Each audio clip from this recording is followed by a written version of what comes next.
warahmatullahi wabarakatuh. Bismillahirrahmanirrahim. Alhamdulillah, alhamdulillahirabbil alamin. Wabihi nasta'in ala umurid dunya waddin. Wassalatu wassalamu ala asrofil anbiya'i wal mursalin, sayyidina wa maulana wa habibina wa sa'ifina Muhammadin wa ala alihi wa sahbihi ajma'in. Amma ba'du. Kakang teteh dulur sedanten, saya sekarang berada di kawasan bencana Merapi yang sekarang menjadi objek wisata napak tilas kejadian bencana Merapi pada tahun 2010. Dan posisi saya berdiri di sini tidak jauh dari puncak Gunung Merapi, tepatnya di daerah Kaliadem.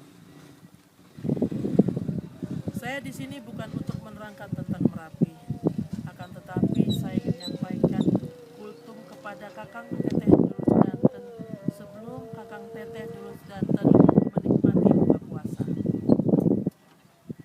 Kakang Teteh Dulur Sedanten, tausiah saya saat ini berjudul Lidah yang Durhaka.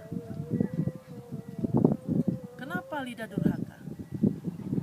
Lidah durhaka karena lidah berdusta. Dusta adalah ucapan yang diungkapkan oleh lidah. Padahal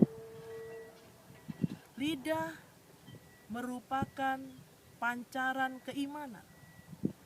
Lidah merupakan kesempurnaan akal jika lidah digunakan untuk hal-hal yang mulia. Dan oleh sebab itu, lidah merupakan nikmat dari Allah yang sangat besar, dan lidah merupakan ciptaan Allah yang amat besar dan amat halus dan ganjil.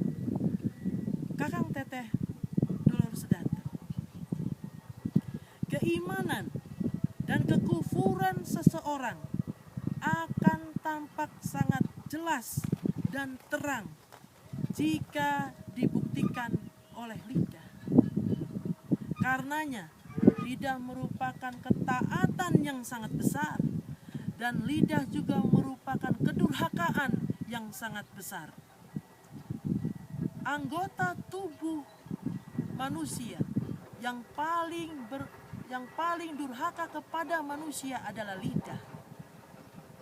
Dan lidah merupakan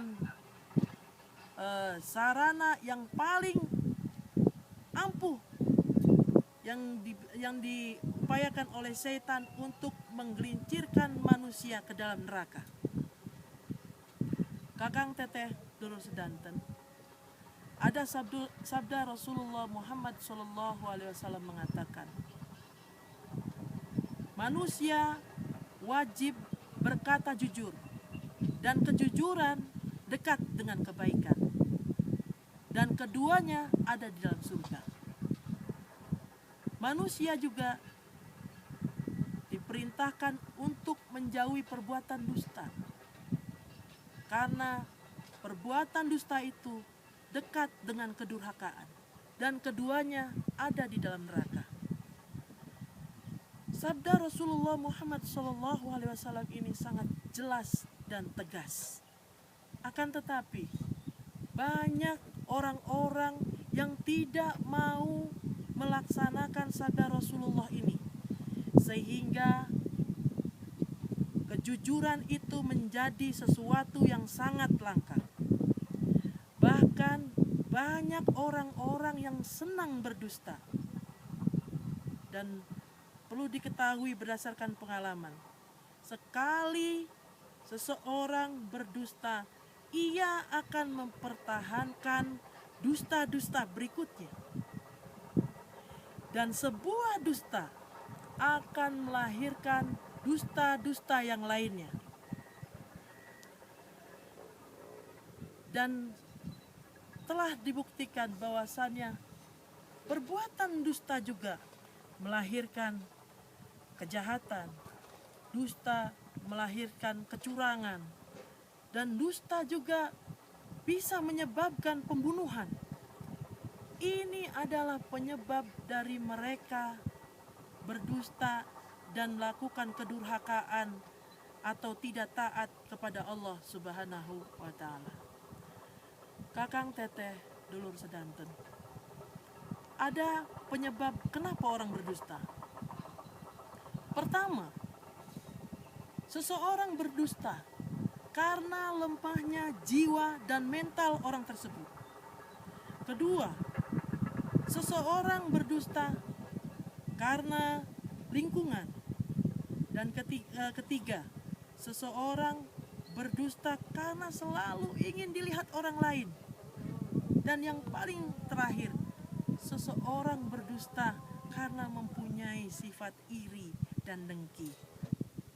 Kakang Teteh, dulur sedanten, karenanya di bulan Ramadan ini, mari kita perbanyak syukur. Mari kita perbanyak introspeksi diri.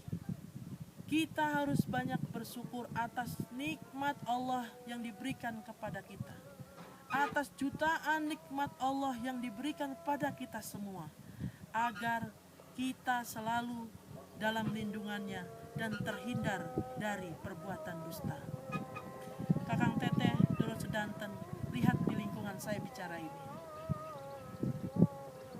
Lingkungan tempat saya bicara ini adalah lingkungan bencana, lingkungan nestapa. Akan tetapi, siapa yang tahu bahwasanya lingkungan yang penuh nestapa ini membawa berkah bagi masyarakat di sekitar Gunung Merapi. Ada masyarakat yang menggantungkan hidupnya dari penambang pasir. Ada masyarakat yang menggantungkan hidupnya sebagai guide untuk menikmati wisata jejak bencana pada tahun 2010. Ini semua apapun yang terjadi harus disyukuri. Karenanya Kakang Teteh, dulur sedanten, kita harus banyak bersyukur dan menghindarkan diri kita dari dusta.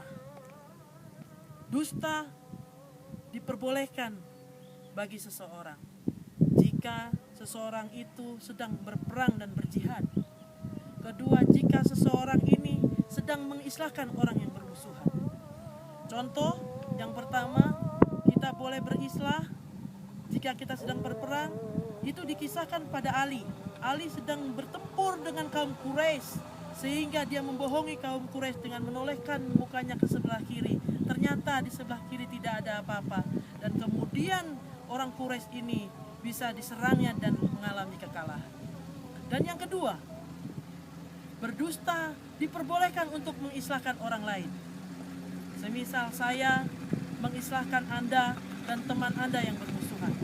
Saya membaiki Anda, dan saya juga membaiki orang lain kepada Anda dengan tujuan untuk berislah, mempererat tali silaturahmi.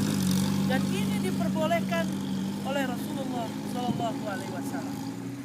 Karenanya Kakang Teteh, dulur sedanten, saya Haja Evi Silvi YH, sarjana hukum, caleg DPR RI dari Partai Nasdem nomor 26 dari Dapil Banten 2. Saya mengajak Kakang Teteh, dulur sedanten, mari kita bersama-sama jujur. Mari kita bersama-sama menegakkan kebenaran. Saya dari Partai Nasdem mengajak Kakang Teteh untuk bergabung bersama gerakan perubahan. Restorasi diri kita mulai dari berbuat jujur. Kakang Teteh, dulur sedanten, selamat berbuka puasa. Akhir kata saya mengucapkan wabillahi taufik wal hidayah. Wassalamualaikum warahmatullahi wabarakatuh.